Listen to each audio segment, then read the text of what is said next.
The romance of train travel is so cinematic. Every movie from Before Sunrise to Casino Royale has attempted to capture it. But unlike a lot of what you see on the silver screen, this kind of magic is readily available in real life.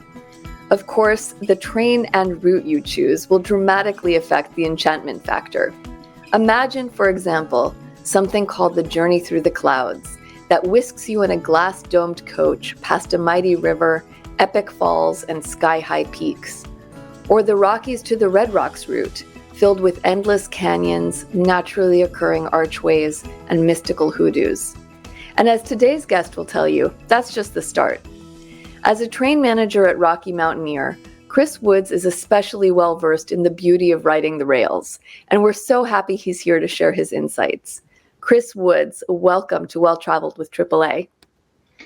Thanks, Abby. It's great to be here, and I love sharing my favorite mode of travel with anybody and everybody who'll listen to me.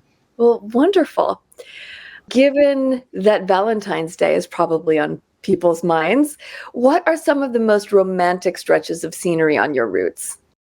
There's so many, and I think you hit one really nicely with your introduction there, the Journey Through the Clouds. When you travel past Pyramid Falls and you're looking above the clouds at Mount Robson, that's some absolutely amazing and inspiring scenery. But one of my favorite spots is traveling through Ruby Canyon on the Rockies to the Red Rocks route. It's the only way to get in there is by train, and some of the scenery, the colors of the canyons, they're just absolutely magnificent. And what colors are the canyons generally in that part of the world?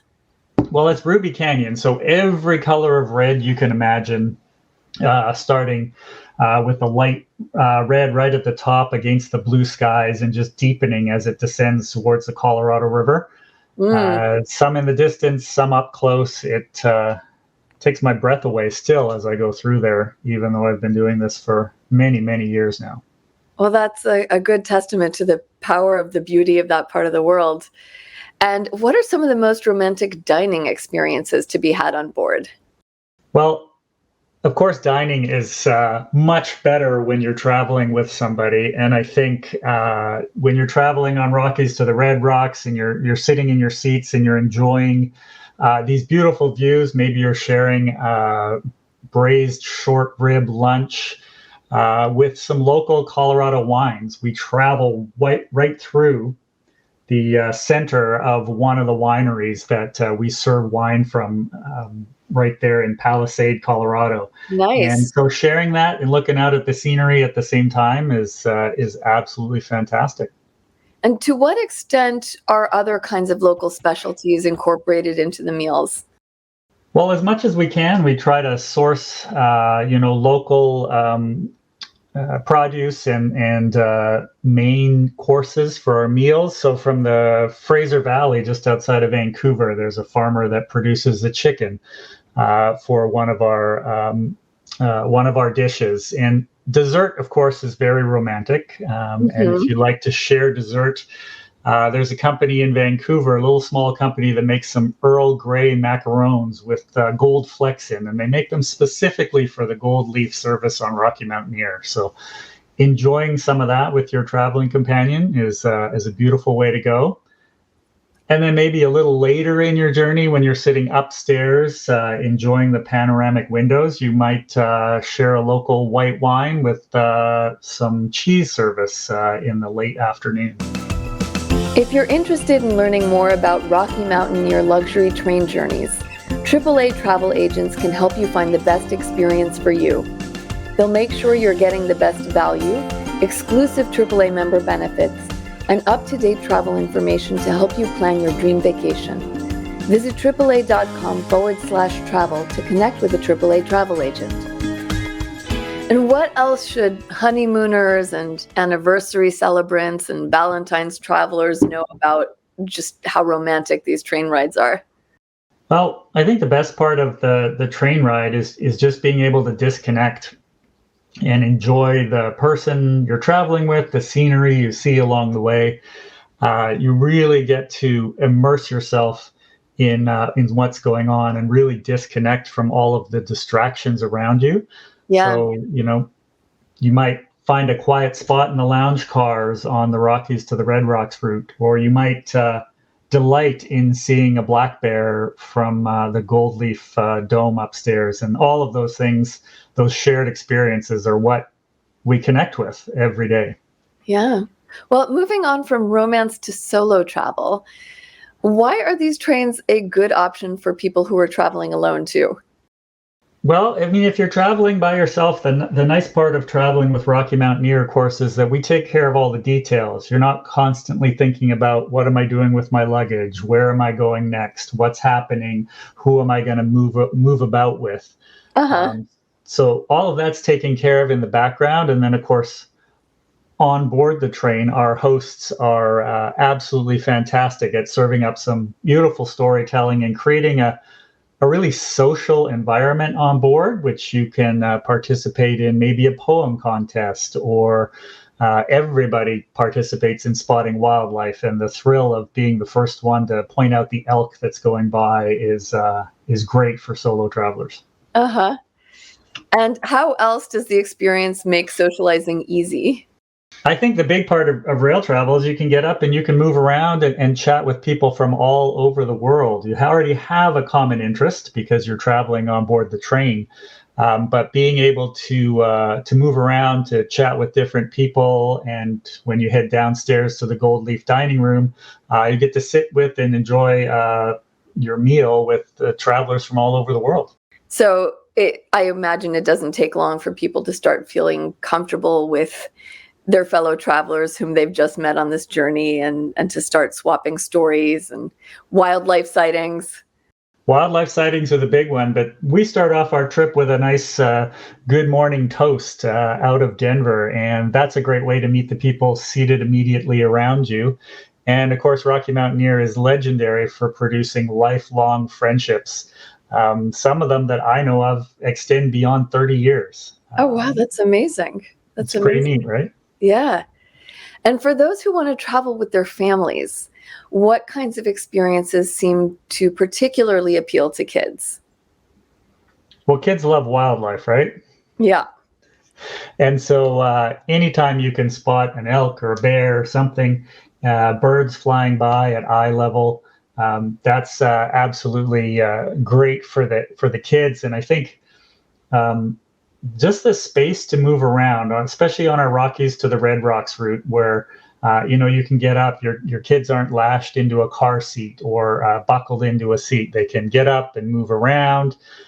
They can disconnect. In a lot of places, we're so far remote, there isn't even a cell signal, and Uh-huh. so that allows families to sort of reconnect and get back together. Getting ready to travel? Make sure you and your travel investment are protected with travel insurance so you can do more and worry less. For more information, visit AAA.com/travel insurance. Well, I've heard there's a particular tradition that kids might find especially funny. Something about riders on the train getting mooned somewhere. Are you thinking about Full Moon River, Abby? I'm guessing that's what I'm thinking about. Yeah. Yeah, it seems to have become a bit of a Colorado tradition, although it does spread to other parts of our routes in Canada as well. But particularly along the Colorado River, the kayakers and the rafters that are traveling along have, well, a bit of a tradition of mooning the train, if you like. We call it the Colorado Salute. Uh-huh. And it's just far enough away from the train to be funny. I got, I got it. And other than the people who are mooning you, who are some of the other interesting characters you might meet along the way? I think the fun part is so many people like to wave at the train, and so for a kid that's standing out on the vestibule and waving away, as excited to see these people as they are to see the train, and the fact that these bystanders, if you like, are waving back, is a ton of fun. So those folks are everywhere along the tracks, and that's another neat tradition, waving back to the train. Yeah. And are there any local foods or dining experiences that kids especially love? Well, we try to have a bit of a kids menu available along the train, so we can cater some meals to them. But I think the fun part is because we highlight some of the local growers and cuisine along the way. You might get to enjoy a peach dessert with peaches grown from orchards that we travel right through in Palisade, Colorado, for example. So that's a lot of fun for the kids. They don't often see where their food comes from, and when you can point it out on the train, it's kind of a Mhm. neat touch. And I would imagine that just the speed of train travel, or the speed of this particular kind of train travel, which is to say, not super fast, allows kids to absorb more along the way, right? Yeah, I mean, we like to call it Kodak speed, although I'm not sure that company's in business anymore. But yes, lots of opportunity to take pictures to encourage kids to look out the window. And I see a lot of kids drawing and coloring on the train as well for some of the scenery. So we go between 30 and 35 miles an hour on average and really get to slow down for some of the sights along the way so that you really get to savor and enjoy them. And kids can practice their photo skills. They can point out things along the way to their parents, which I think is a lot of fun as well. Are you enjoying Well Traveled with AAA? Subscribe to this podcast today and share your thoughts on ratings and reviews. Speaking of the speed of the train, we could walk people through just the logistics of the experience, maybe an average day on the train, even though I'm sure no day is average because everything you're seeing and doing is pretty extraordinary. But just maybe you could walk people through some of the basics of the experience. Right. So, as I mentioned, our guests are going to come on board in Denver, Vancouver, Banff, wherever you might have had an opportunity to explore. And we're typically going to start off with breakfast. So a full breakfast served right at your seat, starting off with maybe a bit of a toast. And then once breakfast is cleared away, you're up and moving around in the train, perhaps going to the lounge car, exploring a little bit, getting some great sights. Of course, our team is telling stories and jokes and having fun with you all the way along through the journey. And then we'll serve a little bit of lunch on board, a 3-course lunch in most cases, which you get to enjoy right there at your seat or downstairs in the dining room if you're in our Gold Leaf service. And then by mid-afternoon, we're getting close to our destination and getting excited about arriving at our midpoint. And what does the midpoint destination arrival look like? What are some of the activities that might be involved? So if you're traveling on our Rockies to the Red Rocks route, we're going to come into a little town called Glenwood Springs. And it's a beautiful little mountain town. The Colorado River cuts right through the middle of it. And of course, it's famous for hot springs. So many of our guests will head across to the world's largest hot springs pool and enjoy some time there. Nice. Yeah, and if you're traveling with your kids and they're a bit adventurous, maybe you're going to request one of the haunted rooms at the Hotel Colorado. Uh-huh. And might be lucky enough to meet one of their ghosts along the way. And then what happens?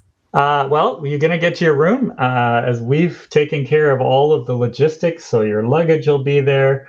You might wander out and have some dinner, although many of our guests are already full. We'll spend the night in our midpoint, and then we'll whisk you back to the train in the morning. And you get to enjoy day 2 on board the train with some more fantastic scenery and local cuisine along the way. And so is that how it typically works on any of the routes? You would have a beautiful day of sightseeing, arrive in a destination where you can spend the night at a hotel and sort of wandering around, and then you get back on board for the continuation? Yeah, that's exactly right, Abby. So we don't travel at night. Because that's when you miss the scenery. So on all of our trains, you stop overnight at some fantastic little towns like Kamloops or Quesnel. or Glenwood Springs, as I mentioned, and yet spend the night in a comfortable hotel. And we take care of all the logistics of your luggage and your transportation. You get to explore around, see a bit of the town, and then join us back on board the train early the next morning for our continuing journey. All right. Well, that seems a really nice segue into the final question, which is, what does well-traveled mean to you? You're right. It is. That is a neat segue. Well-traveled for me is getting out somewhere and really enjoying the local flavor, getting immersed in the experience. And for me, it's preferably with somebody significant in my life, whether it's my kids or my spouse. Just being able to share that experience in a manner that really puts you in the local environment, the local flavor, and cherishing those moments together, because they're so rare these days. Everybody's busy and doing their thing. Yeah. It's just great to get out there and enjoy all that. Well, thank you so much. It sounds really dreamy. Hope to see you out there. It's a fabulous time to travel. Likewise. Thank you again. You can find all of our interviews with other travel experts from around the world on the Well Traveled with AAA feed on iTunes and Spotify. We hope you'll rate us or leave a comment and let us know what you think. I'm Abby Kozolczyk. Thanks for listening.